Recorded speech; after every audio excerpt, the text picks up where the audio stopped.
বিবাহিত জীবনে সবাই সুখী হতে চান, বিশেষ করে মহিলাদের ক্ষেত্রে।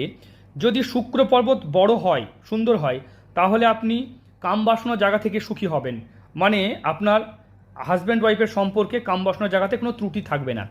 যদি বৃহস্পতি বড় হয়, সুন্দর হয়, তাহলে ধর্মনিষ্ঠা বা পরিবারে অন্যান্য সুখ, মানে যেগুলো অন্যান্য ভৌতিক যে সুখগুলো থাকে, সেটা থেকেও কিন্তু বঞ্চিত হবেন না। যদি চন্দ্র বড় হয়, তাহলে কিন্তু আপনার মানসিক সুখটাও কিন্তু থাকবে। তাই বিবাহিত জীবন সুখী হতে গেলে শুক্র, চন্দ্র, বৃহস্পতি এগুলোকে সবই কিন্তু ভালো হতে হয়। হ্যাঁ, আর একটা জিনিস দেখতে হয়, আয়ুরেখাতে যেন কোনো এরকম চিহ্ন না থাকে, এরকম একাধিক চিহ্ন থাকে না। এগুলো কিন্তু বাধা, বিপত্তি, অ্যাক্সিডেন্ট বা দেখা ঝগড়া ঝামেলা অশান্তিকে নির্দেশ করে। হাতে কিছু শুভ চিহ্ন, যেমন মানে বৈবাহিক জীবনে সুখ দেখতে পাচ্ছেন, হৃদয় রেখা এবং এই যে মস্তিষ্ক রেখার মাঝে ট্রায়াঙ্গেল বা স্কোয়ার সাইন বা এরকমভাবে চিহ্ন যে থাকে, সেগুলো কিন্তু দাম্পত্য জীবনকে প্রচুর সুখী করে তোলে। বিশেষ করে এই চিহ্নটা থাকে অনেকের হাত, দেখবেন এই চিহ্নটাকে স্পিরিচুয়াল চিহ্ন বলা হয়। এখানে দেখতে পাচ্ছেন এরকম চিহ্ন থাকলেও এরা কিন্তু দাম্পত্য জীবনে প্রচুর সুখ পেয়ে থাকে। তাই শুক্র যদি উঁচু হয়, তাহলে কাম বাসনা বা লাক্সারি জীবনে কোনো কমতি হবে না। বৃহস্পতি থাকলে ধর্মনিষ্ঠা, বাড়িঘর এবং পরিবারের অন্যান্য সদস্য নিয়ে সে সুখী হবে। আয়ুরেখা যদি ঠিক থাকে, তাহলে তার জীবন, শরীর স্বাস্থ্য ঠিক থাকবে।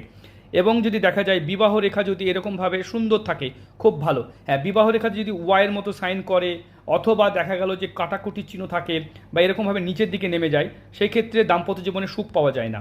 অথবা দেখা যায় এখান থেকে এই রেখাটা, হৃদয় রেখাটা এইরকমভাবে নেমে যাচ্ছে, বা এখান থেকে রেখা এইভাবে চলে যাচ্ছে, শাপিত যোগ তৈরি করছে।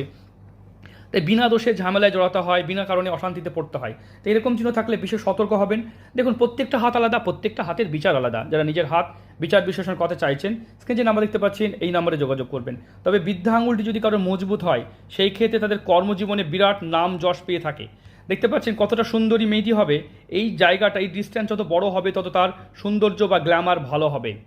তাই প্রত্যেকটা হাতের ক্ষেত্রে একটা জিনিস কমন মনে রাখবেন, যে হাতের গ্রহদের ব্যালেন্স, যেমন শুক্র, চন্দ্র, মঙ্গল, বুধ, রবি, শনি, বৃহস্পতি এবং রাহু, কেতু, নিম্নমঙ্গল, সবই যেন গ্রহদের ক্ষেত্র ভালো হয়ে থাকে।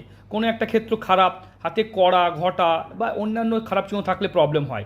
আর হাতের কালারটা দেখতে পাচ্ছেন উজ্জ্বল কালার, এবং এটা একটা ধনী হাতের চিহ্ন, বুঝতে পারছেন। দেখে মনে হচ্ছে সোনাদানা দেখবেন না, কারণ হাতটা দেখেই মনে হচ্ছে এটা একটা মানে রিচ পরিবার বিলং করে। কারণ হাতে কর্কশ হওয়া, হাতে ওজন কমে যাওয়া, এটাও কিন্তু দুর্ভাগ্যকে নির্দেশ করে। তাই হাতের এই যে মঙ্গল থেকে একাধিক রেখা এরকম ক্রস থাকলে কোর্ট কাচারি ঝামেলা বা অনেক খারাপ জিনিসকে নির্দেশ করে। তাই প্রত্যেকটা হাতের ক্ষেত্রে একটা জিনিস মনে রাখবেন, প্রত্যেকটা হাত আলাদা, প্রত্যেকটা হাতের বিচার আলাদা। যারা নিজের হাত বিচার বিশ্লেষণ করতে চাইছেন, স্ক্রিনে যে নাম্বার দেখতে পাচ্ছেন, এই নম্বরে যোগাযোগ করবেন।